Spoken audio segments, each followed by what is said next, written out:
श्री शिवाय नमस्तुभ्यम।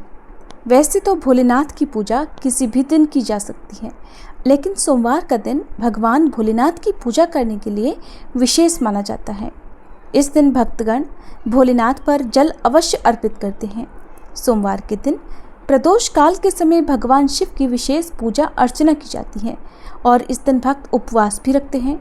माना जाता है कि इस दिन व्रत रखने से और भोलेनाथ की विधि विधान से पूजा करने से भोलेनाथ बहुत ही जल्दी प्रसन्न हो जाते हैं और अपने भक्तों की तमाम बाधाएं दूर करते हैं।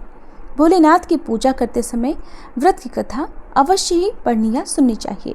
तो प्रिय श्रोताओं, आज आपको सुना रहे हैं सोमवार व्रत कथा। इससे पहले सुनिए भगवान शिव और भगवान श्री राम की एक अद्भुत कहानी।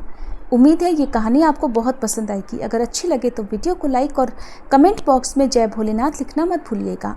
एक समय की बात है जब श्री राम जी वनवास समाप्त होने के बाद राज सिंहासन पर बैठे हुए थे। उस समय माता पार्वती और भोलेनाथ जी विचरण कर रहे थे। भोलेनाथ ने देखा कि श्री राम जी के दादाजी का श्राद्ध का भंडारा हो रहा है। तब भगवान भोलेनाथ जी ने सोचा कि चलो मैं भी श्री राम के घर चलता हूँ, इसी बहाने राम जी के दर्शन भी कर लूँगा। तो भोलेनाथ ने माता पार्वती से कहा, हे देवी, तुम कैलाश धाम को जाओ और हमारे लिए स्वादिष्ट भोजन बनाओ, मैं बस थोड़ी देर में आता हूँ। माता पार्वती ने भोलेनाथ की बात मान ली और वे कैलाश धाम को चले गई। इधर भोलेनाथ जी पहुँच गए भगवान श्री राम जी के घर और ब्राह्मणों के साथ पंगत में बैठ गए और भंडारा ग्रहण करने लगे। आसन पर विराजमान सभी ब्राह्मणों को माता सीता ने पेट भरकर भोजन कराया। उसके बाद सभी ब्राह्मण भोजन करके उठकर चले गए, लेकिन भोलेनाथ बैठे रहे। भोलेनाथ भी एक ब्राह्मण के रूप में भंडारे में गए हुए थे। तब माता जानकी ने लक्ष्मण जी की धर्मपत्नी उर्मिला से पूछा कि सभी ब्राह्मण चले गए। तो माता उर्मिला बोली कि सभी ब्राह्मण तो उठकर चले गए हैं, लेकिन केवल एक ही बैठे हुए हैं।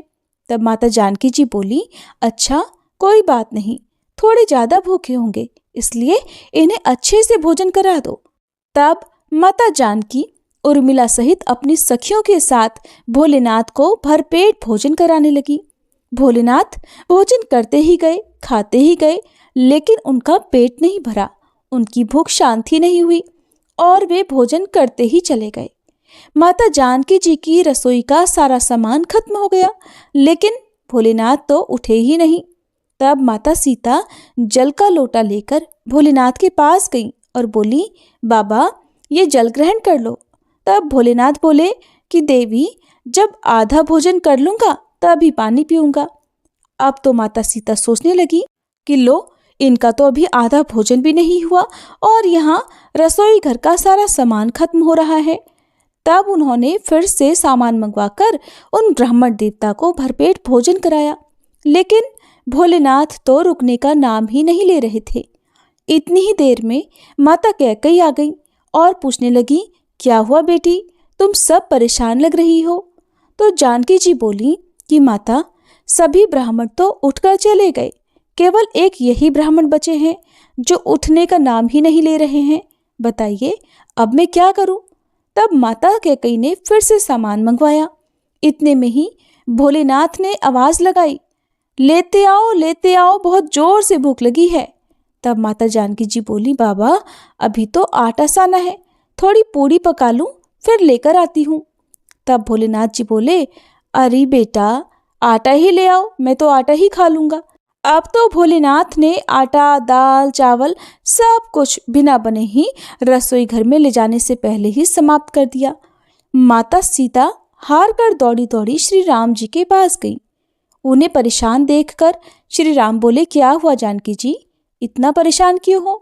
तब माता जानकी बोली कि हे प्रभु, सभी ब्राह्मण तो उठकर चले गए हैं, केवल एक ऐसा ब्राह्मण बैठा हुआ है जो कि सारे भंडार को खाली किए दे रहा है।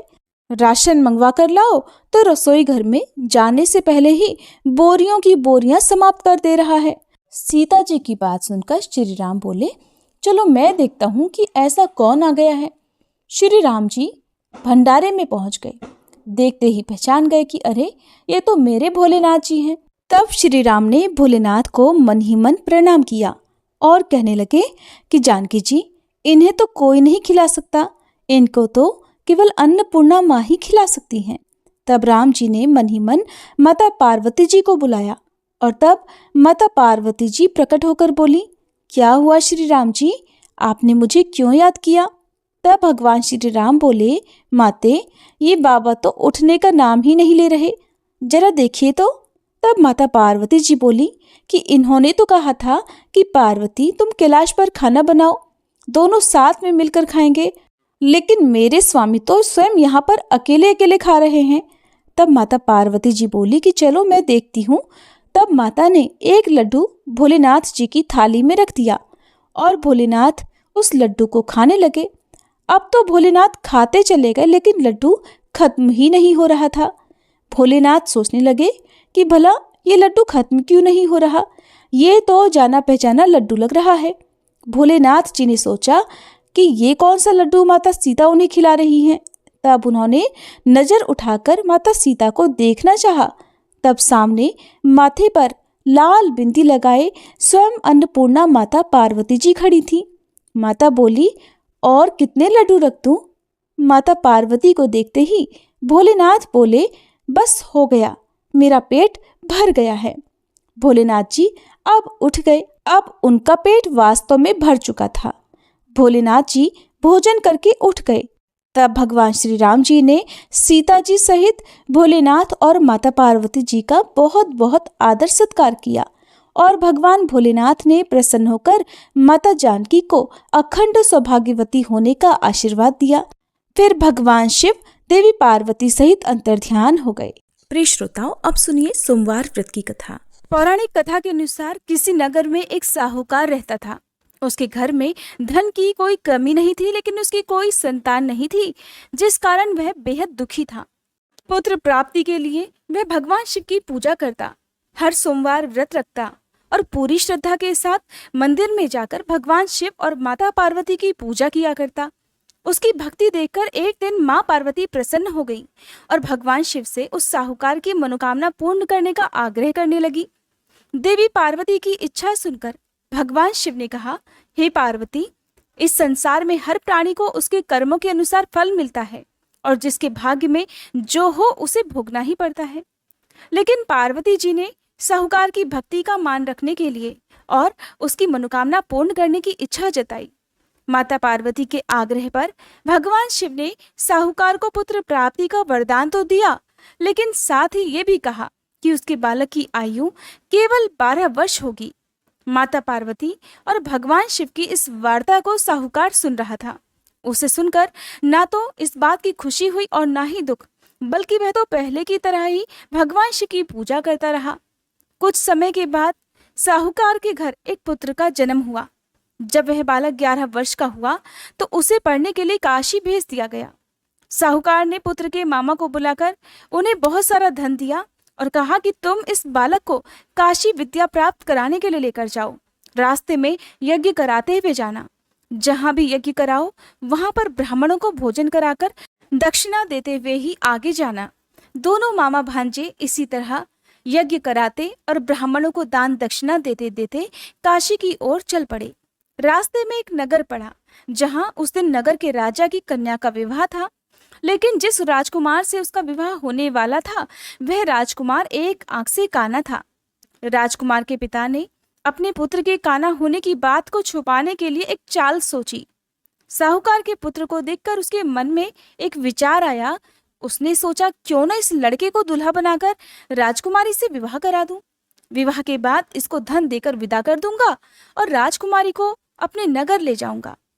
लड़के को इस प्रकार दूल्हे के वस्त्र पहनाकर राजकुमारी से विवाह करा दिया गया। लेकिन साहूकार का पुत्र बहुत ईमानदार था, उसे यह बात बिल्कुल ठीक नहीं लगी।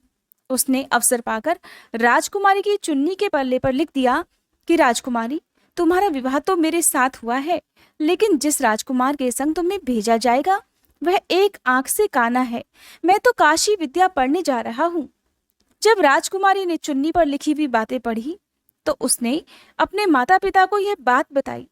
राजा ने बात जानकर अपनी पुत्री को विदा नहीं किया, जिससे बारात वापस चली गई। दूसरी ओर साहूकार का बेटा और उसका मामा काशी पहुंच गए।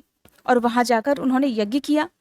जिस दिन लड़के की आयु 12 वर्ष हुई उसी दिन यज्ञ रखा गया। लड़के ने अपने मामा से कहा कि आज मेरी तबीयत कुछ ठीक नहीं है। सुनकर मामा ने कहा, तो तुम अंदर जाकर सो जाओ। शिवजी के वरदान अनुसार कुछ ही क्षणों में उस बालक के प्राण निकल गए।